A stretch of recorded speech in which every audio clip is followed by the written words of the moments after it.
Hello and welcome back to Card Kingdom's Get Swifty for a Twisty. I'm Josh Monks, that's Casey Hogan, and we have another match here at round 4. We're going to head down now. So we actually have game 3 of the Shops Mirror coming on live. That's right. We've got two different aspects. We see some hangerback walkers coming out of Alex's deck. Okay, so he's running somewhere closer to the Throwbots list. Mm-hmm. So that's the Arcbound Ravager Triskelion combo. Right.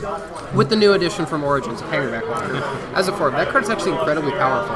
I've played it a couple times at Shops. I've played it as a 6/6 before. That's a lot. Sometimes you go turn 1 Metalworker, turn 2, here's my hand. I'm just going to put this guy into play. 6/6 go. Is this good? It's powerful. Yeah, it's super good with Arcbound Ravager. That turns. Oh, yes. Yeah, that's 12 tokens. a lot. Well, it's just 12 counters. Think right on top. Yeah. Oh, yeah, sorry. Oh, yeah, it works that way. Oh, my goodness. No, it doesn't. Well, you can put counters from the Ravager onto the... It works that way. Yeah. In any case, you see more of a... I see a Forge Master build on this, so that's a Forge Master. It's been called Martello Shops. Yep. People hear that name and think it's Tom Martell, who did not play the deck in the Vintage Super League. The name Martello actually is the Italian word for hammer, which is what Colette the Forge Master is holding in his hand. That is very narrow. I would not have guessed that one. Yes. It's very funny because Throwbots is named after Ephro, but he didn't make that list. He found it on some event in Europe, I believe, and then played it in the Vintage Super League and just smashed everyone with it. That's the one that picked up the name. Wow, yes. And that's where the name came from, because before that it didn't have a cool name. It was just Ravager Shops. That's less interesting. Much less fun to say than Throwbots. I like to think of a robot with an afro. Mm-hmm. Yep. But robots are brown, so that doesn't make sense. Anyway. I mean, that, what? But anyway, moving on to the match here. Oh, is it a Spanish player? I guess Twitch Chat just corrected me. Throwbots was a Spanish player. I thought it was an Italian player. Oh, fair. Okay. Well, it was some event past the Atlantic Ocean. That's all I know.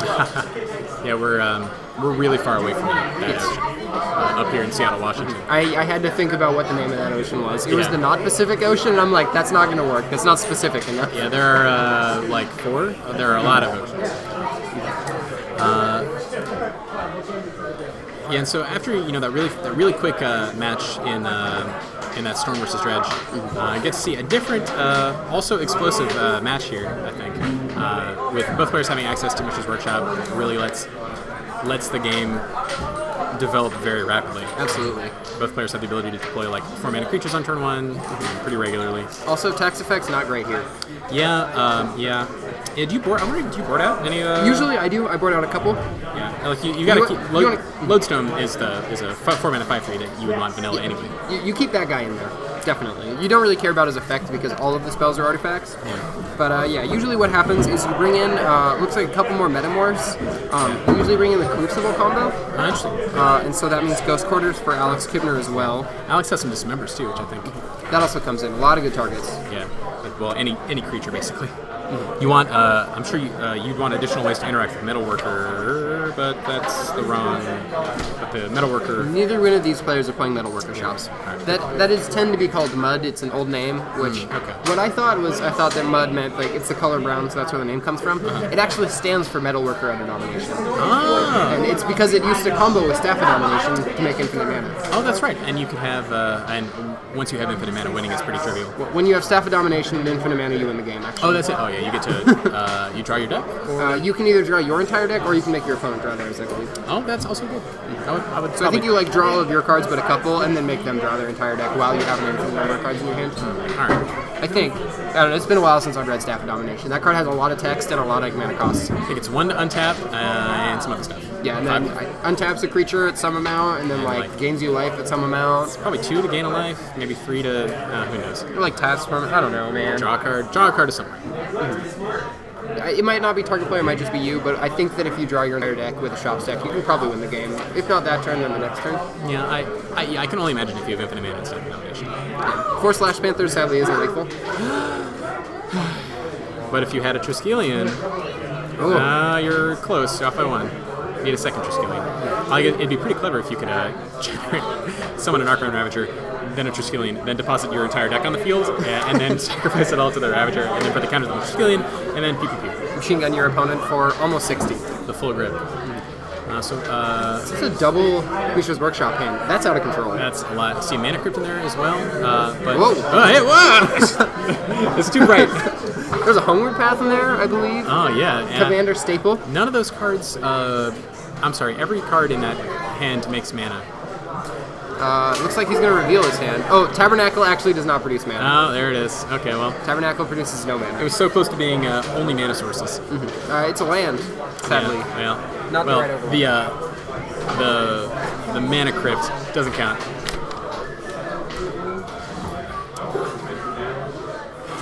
So Mr. Pecco here taking a mulligan down to 5. In the face of a pretty quick keep from Alex here. Update these lists now that we've got a little more accuracy. And yeah, really looking for well, just a keepable opening hand, I think. You know, I see like a lot of powerful cards just need to get drawn in the correct order. You know, without access to any of these blue spells, Preordains, Ponders, Brainstorms, you know, these only artifact decks really need like. This is their only card selection before the game begins. Yeah, they have the issue, the 1 card per turn issue. Yeah. I really wish there was a nickname for that. I don't know what it is. 1 card per turn. The OCPT? Yeah, OCPT. 1 card per turn. There's got to be a sweeter one that makes a sweet analogy. Yeah. Looks like Jennery's going to keep this one. It looks like he's scrying. He's deciding whether or not he wants that top card, which I can't quite see. Yeah, that's it'll be a secret to everyone. I think if he keeps it on top, we'll see it next turn. Yeah. Looking forward to that. See if there's a legend that happens here. Oh, yeah. I will say that Alex's deck is one of the most beautiful things I've ever seen in my life. What on earth is that? That is a Mox Jet. Interesting. He has all of his Moxes altered. I can't remember the artist that does that, but he's very well known. Interesting. For turning all of the Moxes into eyes, and they look very nice. Huh. All right. And then Alex has basically an entirely foiled Chopsticks. My word. If it's foilable, it's foiled. Very interesting. If it's black borderable, it's black bordered. Yeah, I see that very nice Mox Jet to come out this turn probably. So we see so we got the Mana Crypt, we see a Metalworker, and another Lodestone Golem. So Triskelion as well. Oh, you like playing it out for 6? Like, does he have the opportunity to play it out? He played a factor. He certainly can't have that much mana. I think he's got 4. Yeah. Which isn't quite enough. Mana Vault, Mox Jet. Bring up to 4 mana all day, and I'll. There's a Lodestone Golem. Yeah. It's like just off screen, the glare is very sharp. Yeah. Yeah. We didn't expect a ton of foils here in the store. There we go. Almost. That's good enough. They got all the surface area on the playmat, and then they used like one tiny fraction of it. Yeah. So Alex follows up the turn 1 Lodestone Golem with one of his own. We'll see if he likes a trade here. Looks like the trade is elected. I like Alex trading there. I don't think Jennery wants to trade. When you have this many less cards than your opponent, 1-for-1ing is not what you want to do. Right. Because then you're out of cards. Yeah, that's not good. No follow-up play from Jennery either, so I would not have done that trade. Yeah, I think you have to attack here.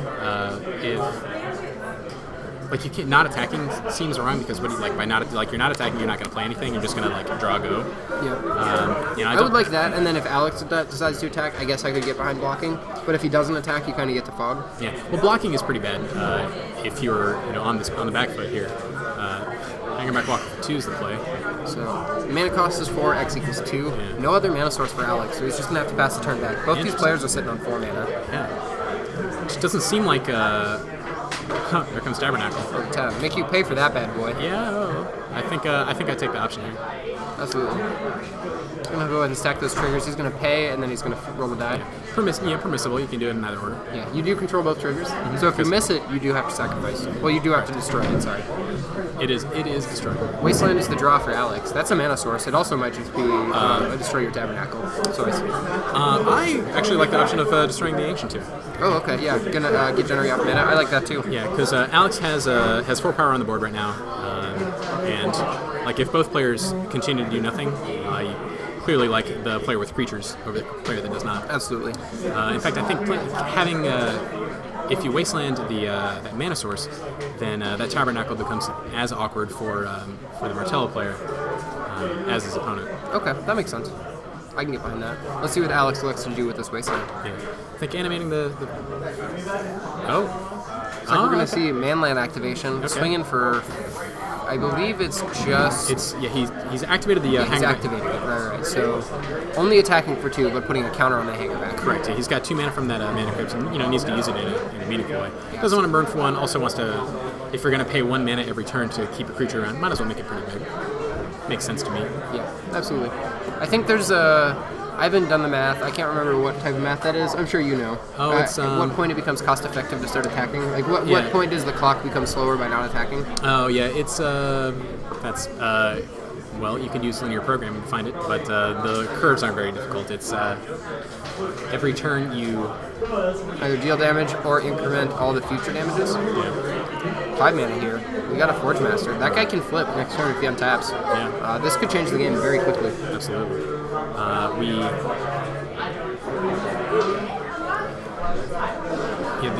With this Forge Master, can even get around having to pay the upkeep on the Tabernacle.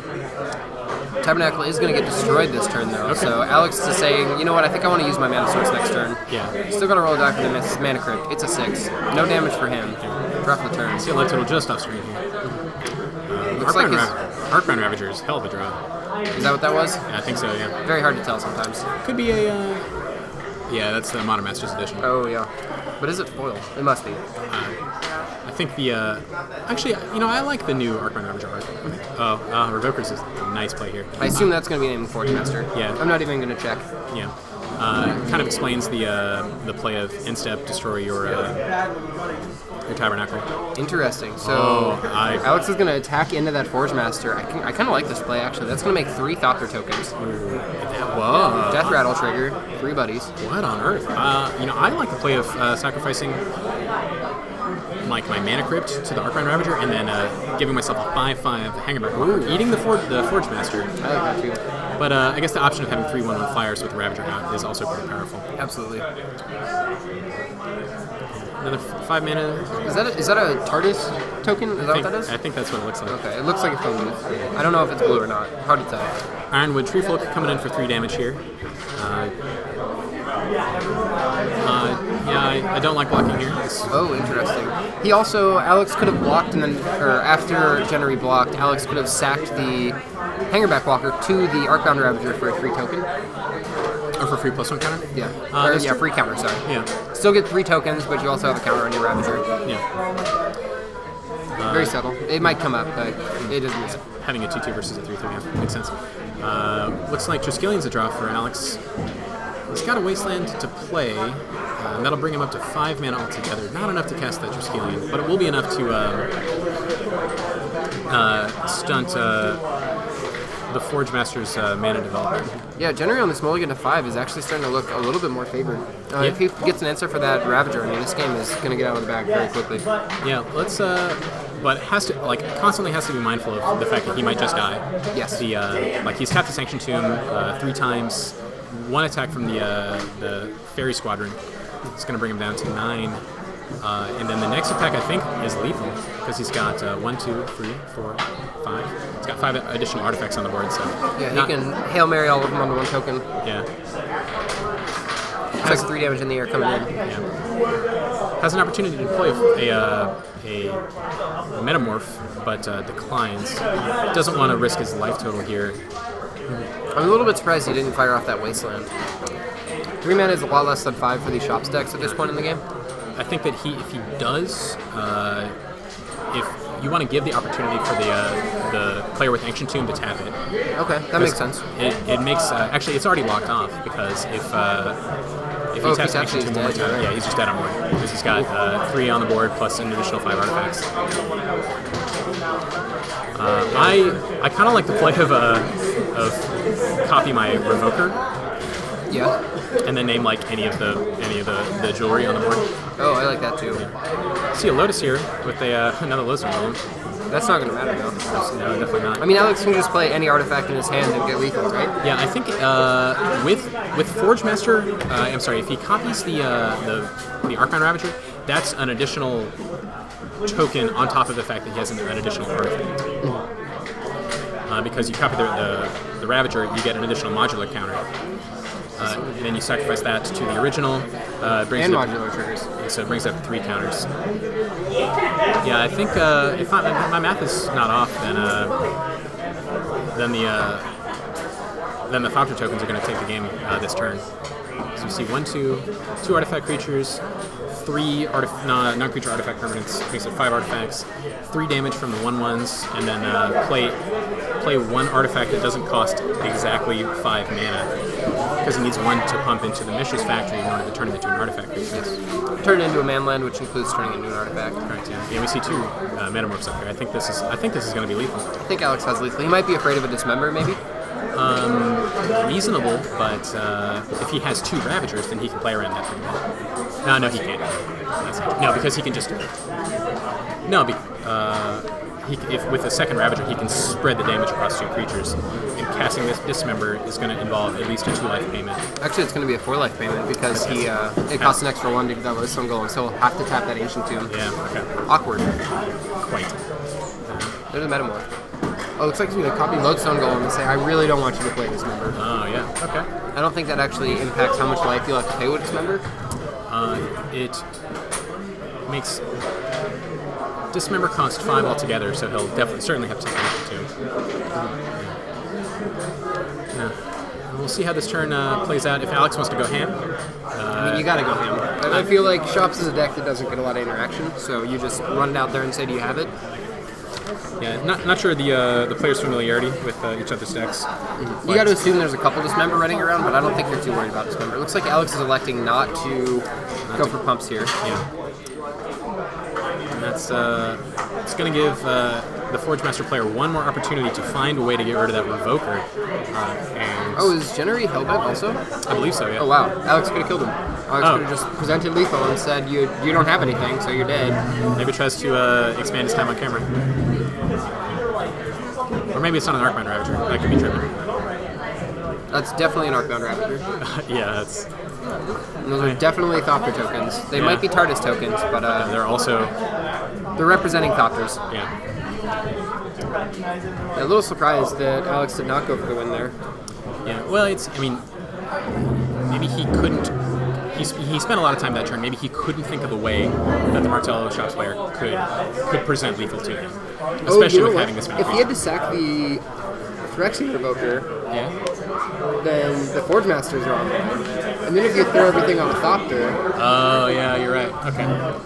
Actually, I guess that wouldn't matter because you could choose which Thopter after blockers. That's true, but like playing the Metamorph to copy the Ravager gets around that problem as well. Oh, yeah, you're right, absolutely. So now you got a 3/3 flyer and then a pair of 1/1 flyers. Now he goes ahead and summons the whole squad. No, you don't get a bonus one, just that many.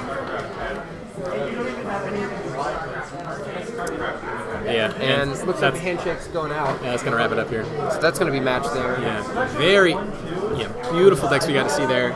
Very interesting matchup. Wish we could have caught that one from start to finish. I would have really liked to see the way that these decks line up against each other. I really like Triskelion. Personally, Triskelion's a good friend of mine. Absolutely, he's everyone's friend. I certainly learned how to ride a bike on the trike. So. Anyways, that was round 4 here at Card Kingdom. There's just a couple minutes left in the round, so I don't think we're going to be bringing you a backup match, but we will be back with round 5 very soon. It's round 5, the last of our Swiss matches. Yes, absolutely. And then we'll be going straight to a top 8. I am happy to announce that we are going to be able to take a quick break, us in the booth. Zach Optimus is going to be able to step in. He's going to step in 1 round for each of us. Perfect. So each of us get a round off. He's going to do 2 in a row, and then it's going to be you and I for the top 4, and then, of course, also the finals. Take it down to finals. We'll be bringing you live here at twitch.tv/cardkingdom. Stay tuned, guys. We'll be back soon.